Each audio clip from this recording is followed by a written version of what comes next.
कमरे में खून, डेटॉल और सीलन की एक अजीब सी मिली-जुली महक फैली हुई थी। डॉक्टर सेन के माथे से पसीना टपक रहा था। वो मुंबई के सबसे महंगे सर्जन में से एक थे, लेकिन आज तक 10x10 के चौल वाले कमरे में ज़मीन पर बैठकर उन्हें एक ऐसे इंसान की सर्जरी करनी पड़ रही थी जिसके एक इशारे पर शहर की सरकारें बदल जाती थी। अभिमन्यु के हाथों से वो सड़ी हुई पट्टियाँ खोली जा रही चुकी थी। नज़ारा इतना ख़राब था कि अमन को भी अपना चेहरा दूसरी तरफ घुमाना पड़ा। शीशे के वो टुकड़े बहुत गहराई तक ढक धंसे हुए थे और इन्फेक्शन की वजह से स्किन नीली पड़ने लगी थी। लेकिन तारा की नज़रें उन जख्मों पर नहीं थी। वो फर्श पर बैठी अभिमन्यु के पसीने से भीगे सिर को अपनी गोद में रखे हुए थी। एनेस्थीसिया के असर से वो भारी भरकम शरीर अब एकदम शांत था। उसके चेहरे पर जो हमेशा एक एरोगेंस और गुरूर रहता था, वो इस वक्त गायब था। सोते हुए वो किसी खूंखार अंडरवर्ल्ड डॉन की तरह नहीं, बल्कि एक थके हुए, टूटे हुए इंसान की तरह लग रहा था। इन्फेक्शन बहुत ज़्यादा था। डॉक्टर सेन ने आखिरी टाँका लगाते हुए एक गहरी सांस ली। मैंने सारे कांच के टुकड़े निकाल दिए हैं और स्ट्रॉन्ग एंटीबायोटिक दे दिया है, लेकिन इन्हें कम से कम 3 दिन कंप्लीट बेड रेस्ट चाहिए। अगर इन्होंने ज़रा सी भी ज़ोर ज़बरदस्ती की तो इनके हाथों की नसें परमानेंट डैमेज हो जाएंगी। डॉक्टर ने अपना बैग पैक किया। अमन ने उन्हें एक लिफाफा दिया और वो चुपचाप कमरे से निकल गए। अमन वहीं फर्श पर बैठ गया। उसने अपना सिर दीवार से टिकाया और आंखें बंद कर ली। वो मेंटली और फिज़िकली पूरी तरह एग्जॉस्ट हो चुका था। तुम जा सकते हो अमन, तारा ने बहुत ही धीमी लेकिन साफ आवाज़ में कहा। यहाँ ये सेफ है। देवराज या किसी और के बाप को भी सपने में नहीं आएगा कि अभिमन्यु सिंह धारावी के पास एक स्टल स्तंभ में पड़ा है। अमन ने आंखें खोली और तारा को देखा। मैं बॉस को ऐसे छोड़कर, उसे अब तुम्हारी ज़रूरत नहीं। होश में आने के बाद एक रियलिटी चेक की ज़रूरत है। तारा की आंखों में एक अजीब सी सीरियसनेस थी, और वो रियलिटी चेक मैं ही दे सकती हूँ। तुम जाओ और जो भी रायता बाहर फैला है उसे समेटो। पता करो कि गद्दार कौन है। अमन जानता था कि तारा सही कह रही है। इस वक्त अभिमन्यु को अगर कोई हैंडल कर सकता है तो वो सिर्फ ये लड़की थी। अमन ने बिना कोई बहस किए हामी भरी और वो भी कमरे से निकल गया। अब उस छोटे से कमरे में सिर्फ वो दोनों थे। तारा ने एक ठंडे पानी की पट्टी ली और उसे अभिमन्यु के तपते हुए माथे पर रख दिया। अजीब सी कश्मकश की थी अंदर, नफरत, हाँ, बेहिसाब थी। इस इंसान ने इसकी लाइफ का तमाशा बनाकर रख दिया था। लेकिन आज जब उसने इस आदमी को मौत से के सामने हथियार डालते देखा तो उसे खुशी नहीं हुई। तारा को एक वियर्ड सी घुटन हो रही थी। वो खुद नहीं समझ पा रही थी कि वो इस साइको इंसान को बचाकर कौन सा महान काम कर रही है। प्यार तो बिल्कुल नहीं था ये, शायद एक ज़िद थी, या शायद एक ऐसा टॉक्सिक कनेक्शन बन चुका था जहां दोनों एक दूसरे को बर्बाद तो करना चाहते थे, लेकिन किसी और के हाथों मरता हुआ नहीं देख सकते थे। तारा पूरी रात दीवार से टेक लगाकर ऐसे ही बैठी रही। सुबह के करीब 8 बज रहे थे। चौल के बाहर से आती हुई कुकर की सीटी, बच्चों के रोने और औरतों के झगड़ने की तेज आवाज़ों ने उस भारी सन्नाटे को तोड़ा। अभिमन्यु के चेहरे पर सूरज की एक पतली सी रोशनी पड़ रही थी। उसने एक गहरी दर्द भरी सांस ली और धीरे धीरे अपनी भारी पलकें खोली। दिमाग अभी भी ब्लैंक था। उसने छत को देखा। कोई महंगा इटालियन झूमर नहीं था, सिर्फ एक पुराना आवाज़ करता हुआ सीलिंग फैन घूम रहा था। दीवारों पर सीलर के निशान थे। अभिमन्यु ने अपनी गर्दन घुमाने की कोशिश की। पूरा शरीर ऐसे टूट रहा था जैसे किसी ने उसे पत्थरों से पीटा हो। उसके दोनों हाथों में नई साफ पट्टियां बंधी थी। उसे तुरंत कल रात की धुंधली सी यादें फ्लैशबैक की तरह हिट करने लगी। पेंट हाउस, देवराज के गुंडे, मौत का वो इंतज़ार, और फिर वो आवाज़, तारा। उसने झटके से उठने की कोशिश की, लेकिन उसके मुंह से एक दर्दनाक सिसकी निकल गई और वो वापस गद्दे पर गिर पड़ा। ज़्यादा हीरो बनने की कोशिश मत करो, नसें फट जाएंगी। अभिमन्यु ने उस आवाज़ की तरफ देखा। कमरे के दूसरे कोने में से एक छोटी सी गैस स्टोव पर तारा चाय बना रही थी। उसने वही कल रात वाला सिंपल सा काला कुर्ता पहना हुआ था, बाल एक मैसी जूड़े में बंधे थे। उसने मुड़कर अभिमन्यु को नहीं देखा, बस चाय को कप में छाना। अभिमन्यु उसे ऐसे देख रहा था जैसे कोई भूत देख लिया हो। वो कहाँ था? ये कोई 5 स्टार कमरा नहीं था। ये एक ऐसा स्लम था जहाँ अभिमन्यु सिंह जैसे लोग अपनी गाड़ी का शीशा तक नीचे नहीं रख करते। तारा चाय का कप लेकर आई और अभिमन्यु के पास ज़मीन पर बैठ गई। उन दोनों के बीच एक लंबी, चुभने वाली खामोशी छा गई। अभिमन्यु की आंखें तारा के चेहरे पर टिकी थी। कल रात जो पागलपन और जो जुनून उसने दिखाया था, वो सब सच था या इसका कोई भ्रम? तुमने मुझे यहाँ क्यों लाया? अभिमन्यु की आवाज़ बुखार और कमज़ोरी की वजह से एकदम फटी हुई आ रही थी। उसमें कोई डॉन वाली कड़क अकड़ नहीं थी, सिर्फ एक नंगा सच था। मैं मर रहा था तारा। तुम्हें तो खुश होना चाहिए था, खेल ख़त्म हो जाता। तारा ने चाय का कप अपने होठों से लगाया और एक घुट पिया। उसने बहुत ही रिलैक्स तरीके से अभिमन्यु की आंखों में देखा। दिमाग खराब है तुम्हारा? तारा ने बिल्कुल नॉर्मल कैजुअल टोन में कहा, जैसे वो किसी बच्चे को डांट रही हो। तुम्हें क्या लगा तुम अपनी मर्जी से हार मान लोगे और मैं तुम्हें देवराज जैसे किसी सड़क छाप गुंडे के हाथों मरने दूंगी? तारा ने चाय का कप साइड में रखा और थोड़ा आगे झुकी। तुम्हारी प्रॉब्लम क्या है अभिमन्यु? तारा की आवाज़ में अब वो गुस्सा और फ्रस्ट्रेशन साफ झलक रहा था, जो किसी इंसान से बेइंतहा चिढ़ के बाद आता है।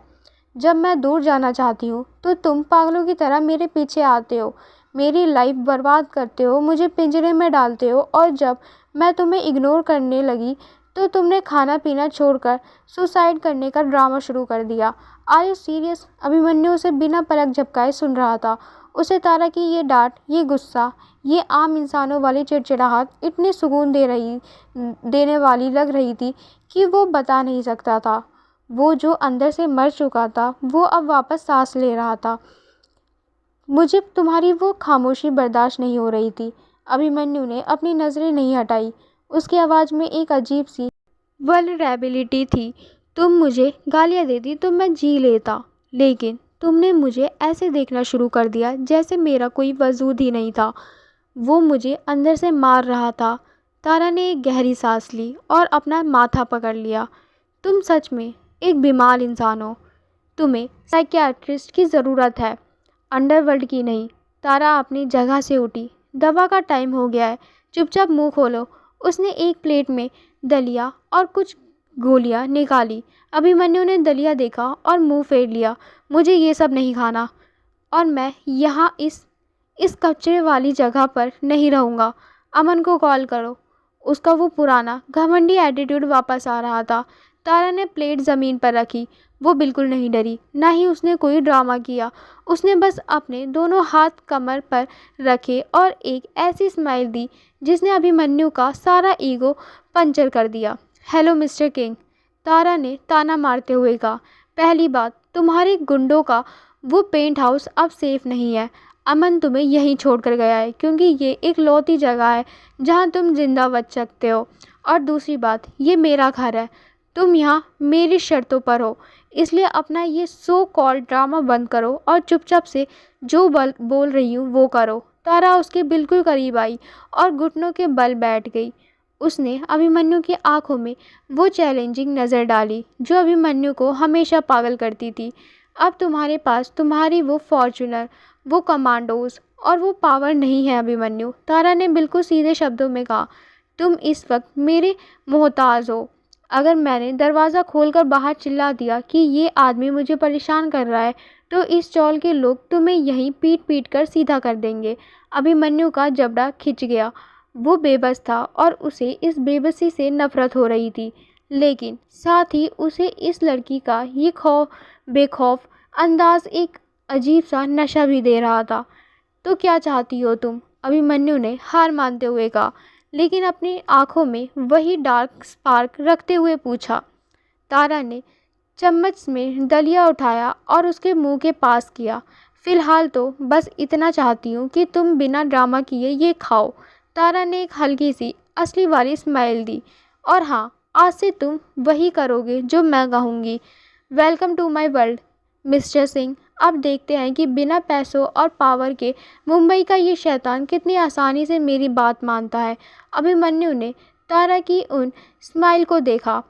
उसने चुपचाप मुंह खोला और वो दलिया खा लिया।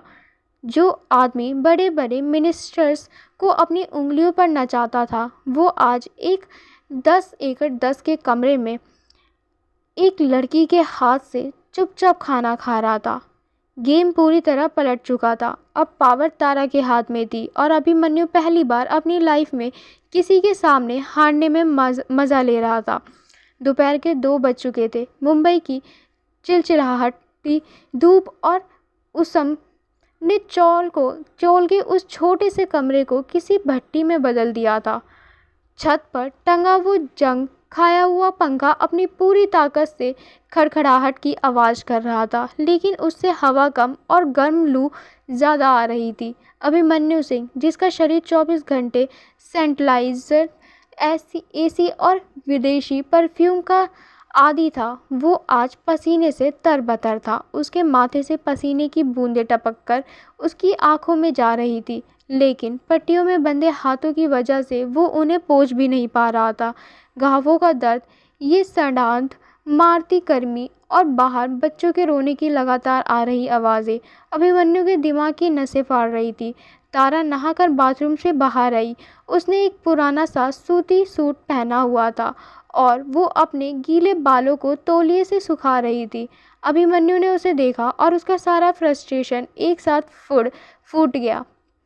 मैं इस नर्क में 1 मिनट और नहीं रुक सकता तारा। अभिमन्यु की आवाज़ में वो खूंखार गुर्राहट थी, लेकिन बेबसी ने उसे दबा दिया था। ये पंखा हवा दे रहा है या आग उगल रहा है? और बाहर ये लोग किस बात पर इतनी पागलों की तरह चीख रहे हैं? मेरा दिमाग फट जाएगा। मुझे मेरा फ़ोन दो, मुझे अमन से बात करनी है अभी। तारा ने बहुत ही आराम से तौलिया कुर्सी पर रखा। उसने अभिमन्यु की इस बौखलाहट पर कोई पैनिक नहीं किया, ना ही वो डरी। वो बस शांति से एक गिलास में एलेक्सोड का पानी घोलने लगी। बाहर नल पर पानी आया है मिस्टर सिंह, इसलिए लोग लड़ रहे हैं। तारा ने गिलास हाथ में लिया और पलटकर बिल्कुल रिलैक्स टोन में बोला, यहाँ जिंदा रहने के लिए पानी के लिए लड़ना पड़ता है, मल्टी मिलियन डॉलर की डील्स के लिए नहीं। और यहाँ जहाँ तक रही तुम्हारे फ़ोन की बात, वो मैंने स्विच ऑफ करके चावल के डिब्बे में डाल दिया है। जब तक तुम ठीक नहीं हो जाते, अंडरवर्ल्ड का नेटवर्क इस कमरे से बाहर ही रहेगा। अभिमन्यु की आंखें गुस्से से लाल हो गई। अगर आज उसके हाथ सही होते तो वो इस कमरे की एक एक चीज़ तोड़ चुका होता। तुम अपनी औकात भूल रही हो तारा, अभिमन्यु ने दांत पीसते हुए कहा। उसकी आवाज़ एक गहरी, ठंडी, धीमी धमकी में बदल गई। तुम मुझे यहाँ इस तरह कैद नहीं कर सकती। मुझे ये सब बकवास बर्दाश्त करने की कोई आदत नहीं है। मैं तुम्हें 50 करोड़ दूंगा, 100 करोड़ दूंगा। बस मुझे इस बदबूदार जगह से निकालो और किसी प्राइवेट फैसिलिटी में लेकर चलो। मैं यहाँ घुटकर मर जाऊँगा। तारा चलकर उसके बिल्कुल करीब आई।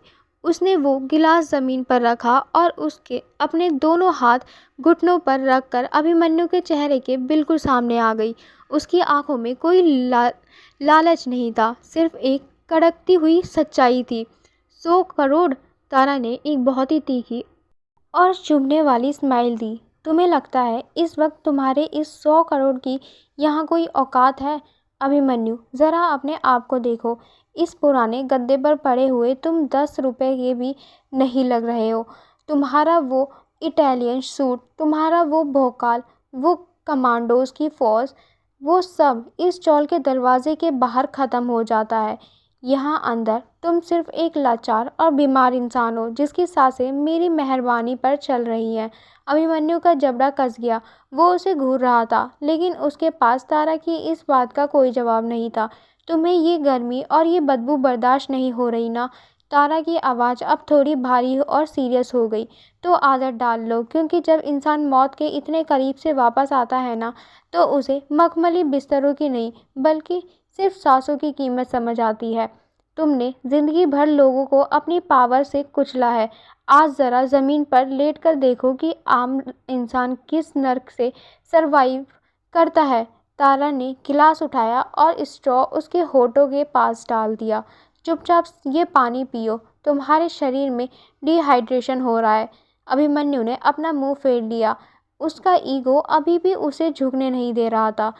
मुझे तुम्हारे ये लेक्चर और ये पानी नहीं चाहिए। मैं कोई बच्चा नहीं हूँ जिसे तुम ऑर्डर दोगी। तारा ने गिलास वापस नीचे नहीं रखा। उसने अपना दूसरा हाथ उठाया और अभिमन्यु के पसीने से भीगे हुए बालों को बहुत ही रफ तरीके से पीछे की तरफ किया। उसकी उंगलियों का वो स्पर्श एकदम से अभिमन्यु के गुस्से को फ्रीज कर गया। तुम बच्चे नहीं हो, तुम एक अड़ियल और बदतमीज शैतान हो, तारा ने उसकी आंखों में आंखें डालते हुए कहा। उसकी आवाज़ में अब वो गुस्सा नहीं था, बल्कि एक ऐसा डोमिनेंस था जिसे अभिमन्यु ने अपनी पूरी ज़िंदगी में किसी और की आवाज़ में नहीं सुना था। लेकिन इस कमरे में मेरा रूल चलता है। अगर तुमने ये पानी नहीं पिया तो मैं बाहर से दरवाज़ा लॉक करके चली जाऊंगी और तुम इस गर्मी में तड़पते रहना। कोई नहीं आएगा तुम्हें पूछने। चॉइस तुम्हारी है, ईगो या तुम्हारी जान। अभिमन्यु और तारा की नज़रें आपस में टकरा रही थी।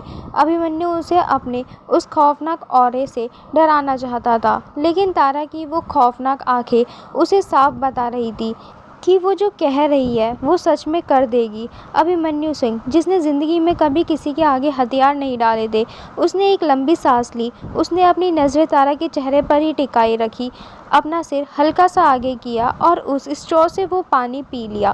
तारा के होठों पर एक बहुत ही सूक्ष्म विजेता वाली स्माइल आ गई। पानी खत्म करने के बाद अभिमन्यु ने हाँफते हुए अपना सिर वापस तकिए पर रख दिया।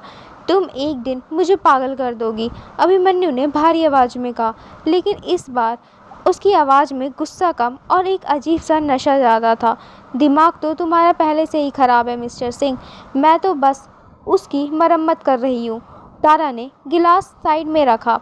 उसने एक सूटी कपड़ा पानी में भिगोया और उसे निचोड़कर अभिमन्यु के चेहरे और गर्दन का पसीना पोंछने लगी। अभिमन्यु ने आंखें बंद कर ली। उस ठंडे कपड़े का स्पर्श और तारा की उस रफ लेकिन केयरिंग हरकत ने उसके अंदर चल रहे सारे तूफानों को शांत कर दिया।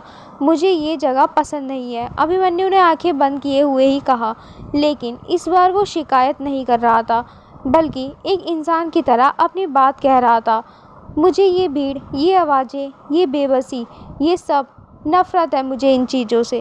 तारा का हाथ एक पल के लिए रुका। उसने अभिमन्यु के उस थके हुए चेहरे को देखा।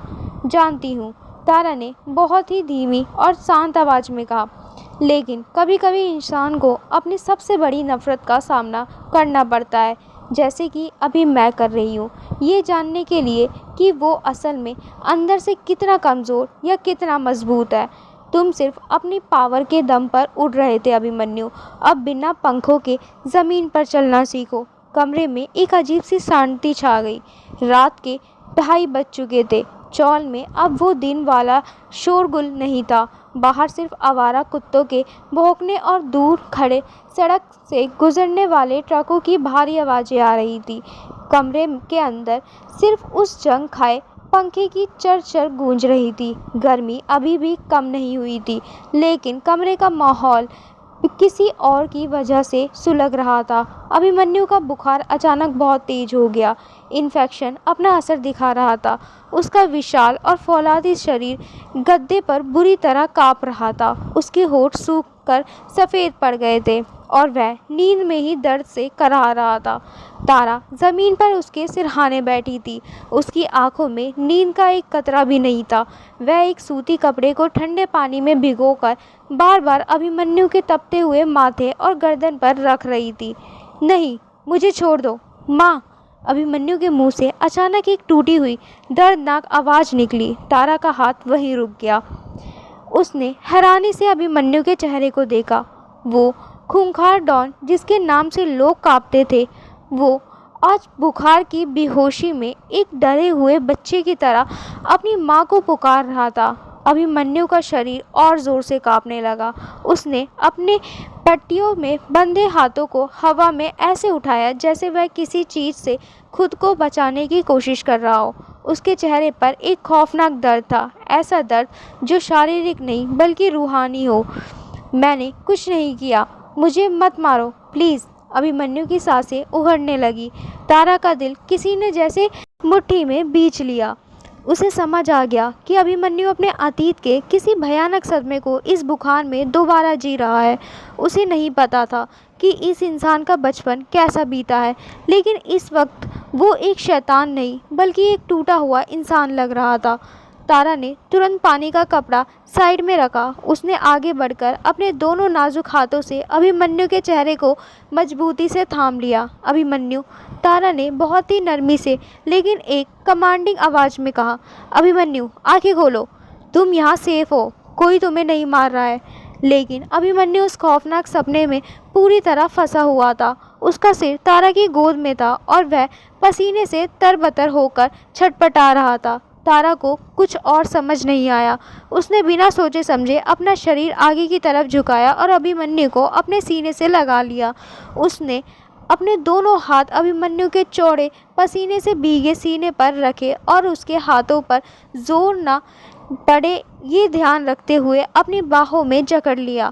तारा के खुले बालों की लपटें अभिमन्यु के चेहरे पर गिर रही थी। तारा की उस ठंडी चंदन जैसी महक और उसके शरीर की गर्माहट ने जैसे अभिमन्यु के उस डार्क और खौफनाक सपने पर एक ब्रेक लगा दिया। शांत हो जाओ, तारा ने उसके बालों में अपनी उंगलियां फेरते हुए फुसफुसाया। उसकी आवाज़ में एक ऐसा सुकून था जो अभिमन्यु ने अपनी पूरी ज़िंदगी में महसूस नहीं किया था। मैं यही हूँ, कोई नहीं आएगा तुम्हें चोट पहुँचाने, शांत हो जाओ। जादू की तरह अभिमन्यु की वो उखड़ती हुई सांसें धीरे धीरे नॉर्मल होने लगी। उसका कांपना बंद हो गया। कुछ पलों तक उस अंधेरे कमरे में सिर्फ उन दोनों की धड़कनों की आवाज़ गूंज रही थी। तारा अभी भी उस पर झुकी हुई थी। उसका चेहरा अभिमन्यु के चेहरे से महज कुछ इंच ही दूरी पर था। तभी अभिमन्यु ने अपनी आंखें खोली। बुखार अभी भी था, लेकिन आंखों में वो भटकाव नहीं था। उसकी वो गहरी डार्क आंखें सीधे तारा की आंखों में झांक रही थी। तारा ने झटके से पीछे हटना चाहा। उसे लगा कि अभिमन्यु को होश आ गया है और वो फिर से अपना ईगो दिखाएगा। लेकिन जैसे ही तारा ने पीछे हटने के लिए अपने हाथ उसके सीने से हटाने चाहे, अभिमन्यु ने अपने भारी पट्टियों से बंधे फोरआर्म्स को तारा की कमर के इर्द गिर्द कस लिया। वो अपने हाथों का इस्तेमाल नहीं कर सकता था, लेकिन उसने बाजुओं में इतनी ताकत थी कि उसने तारा को 1 इंच भी पीछे नहीं हटने दिया। तारा का शरीर वापस अभिमन्यु के सीने से आ टकराया। अभिमन्यु, छोड़ो मुझे। तारा की सांसें अचानक तेज हो गई। कमरे का तापमान वैसे ही ज़्यादा था, लेकिन इस नज़दीकी ने उस गर्मी को एक खतरनाक आग में बदल दिया था। तुम जा रही थी। अभिमन्यु की आवाज़ बुखार की वजह से बहुत ज़्यादा भारी और डीप आ रही थी। उसमें एक अजीब सा नशा था। अभी तो तुम कह रही थी कि तुम यहीं हो। तारा की धड़कनें बेतहाशा दौड़ने लगी। अभिमन्यु की वो तपती हुई सांसें सीधे तारा के होठों और गर्दन पर पड़ रही थी। उसका दिल इतनी ज़ोर से धड़क रहा था कि अभिमन्यु को अपने सीने पर वो धड़कन साफ महसूस हो रही थी। तुम्हारा बुखार तेज था, तुम सपने में बड़बड़ा रहे थे। तारा ने अपनी नज़रें चुराने की कोशिश की। वो इस आदमी की उन सुलगती हुई आंखों का सामना नहीं कर पा रही थी। क्या कह रहा था मैं? अभिमन्यु ने तारा की कमर पर अपनी पकड़ थोड़ी और टाइट कर ली, जिससे तारा और भी ज़्यादा उसके करीब आ गई। कुछ नहीं, बस डर रहे थे। तारा ने बहुत मुश्किल से अपने शब्द पूरे किए। अभिमन्यु के चेहरे पर एक दर्दनाक और कड़वी सी मुस्कान आ गई। मैं बचपन में बहुत डरता था। अभिमन्यु ने अपनी आंखें तारा के चेहरे पर गड़ाए रखते हुए एक बहुत ही कच्चा सच बोला।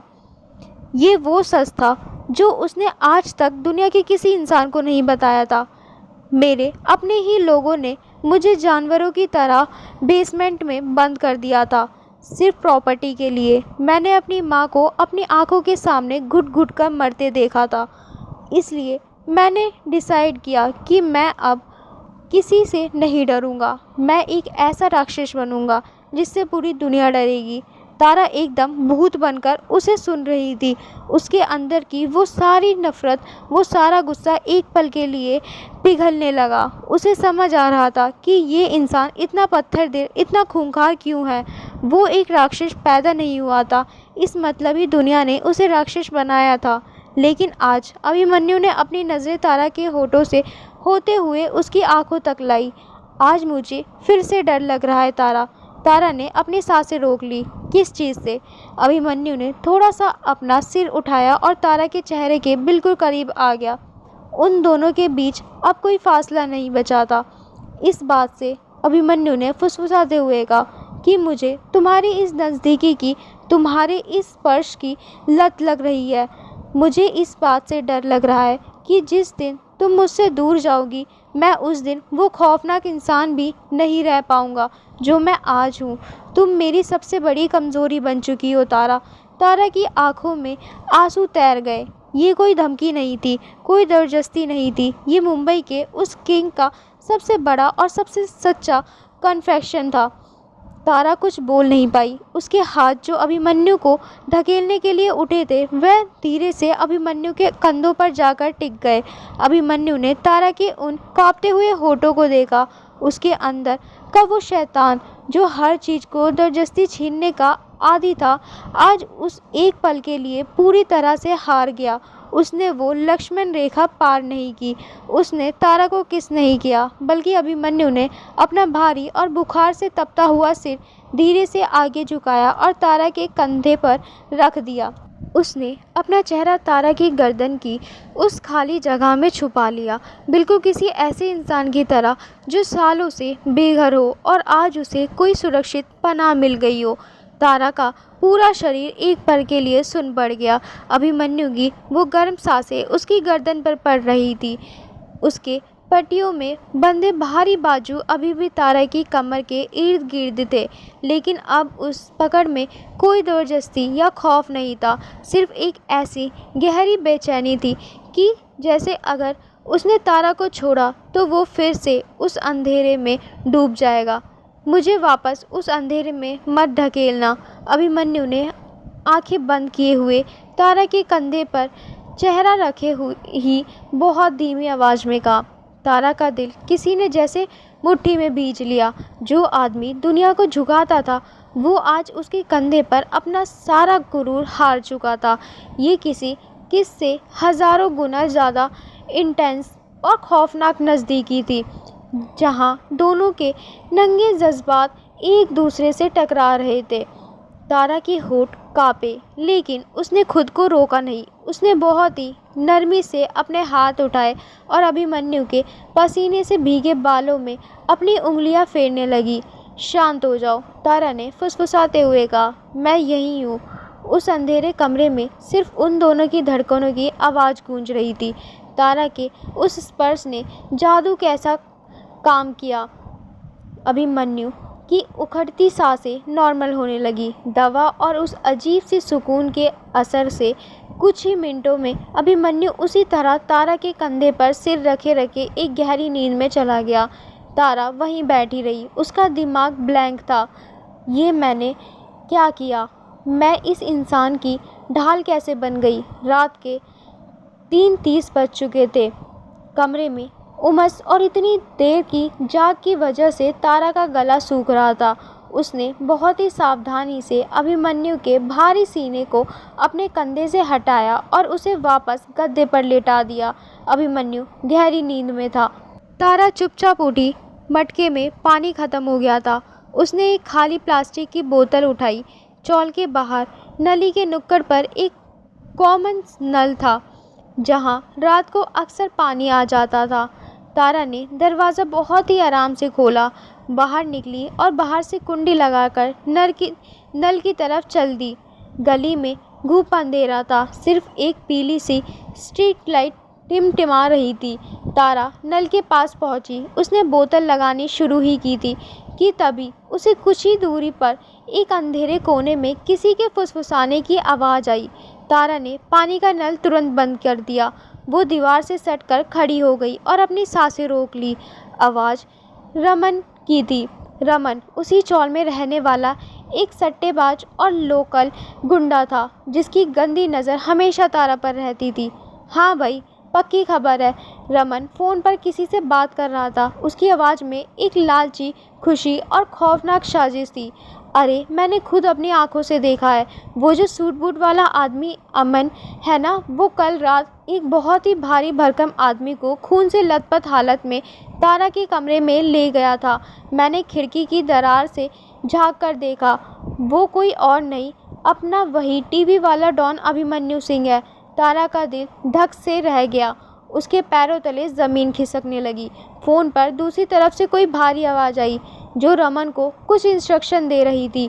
अरे देवराज भाई, आप टेंशन ही मत लो, रमन ने चापलूसी करते हुए कहा। वो शेर अब सिर्फ एक लूला लंगड़ा कुत्ता बन चुका है। उसके दोनों हाथ काम नहीं कर रहे हैं।